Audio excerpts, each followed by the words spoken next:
When I bought my first Dan Henry, it was the 1964, and to be honest, I wasn't impressed. That watch was very blingy and in my eyes overdone. It felt like a toy and I flipped it, and some watch fans weren't happy with that verdict. Later I realized that Dan Henry watches are in fact toys, but in a very positive sense.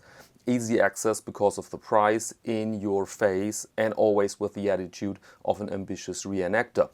The latest watch is the Dan Henry 1945 World War II chronograph, a watch that follows a certain vintage model. Let's go over the specifications. We have a chronograph with a 12-hour rotating GMT bezel. The case diameter is 49.5 millimeters, length lug to lug 49 and thickness 14. The watch is equipped with a sapphire crystal and the Miyota 6S20 quartz movement and is watertight up to 50 meters. It is available with two dials, black and reverse panda, and you can choose between a date and a no-date version. Price is 269 euros or 280 US dollars. So let's examine the piece. First I thought again they overdid it. A vintage Rolex-like bezel, old Eterna tachymeter scale or his hands. They just copied everything, but that's not true. This watch here follows a 1940s Jador bezel meter, as you may see here on their homepage. That means that we have a functional tachymeter scale to measure speed, a telemeter scale to measure distances. Then we have a 12-hour counter on the left side, a 1/10 of a second counter on position 3 and the normal seconds on position 6. The GMT bezel has a click for every 5 minutes.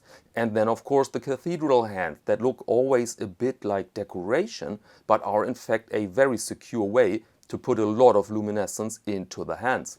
Very unusual are the numerals placed into the subdials, but this also follows the Jador design. In result we have something to look, something to explore, something to play with.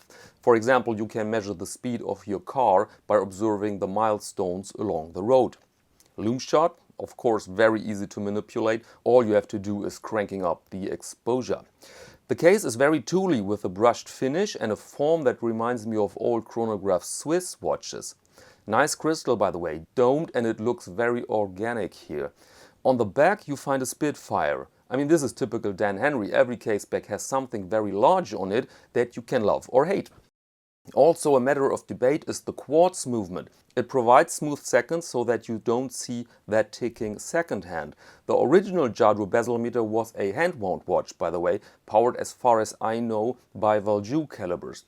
These old watches go for thousands today, so as I said before, the quartz technology here is the main reason for the low price, under 300 euros or dollars.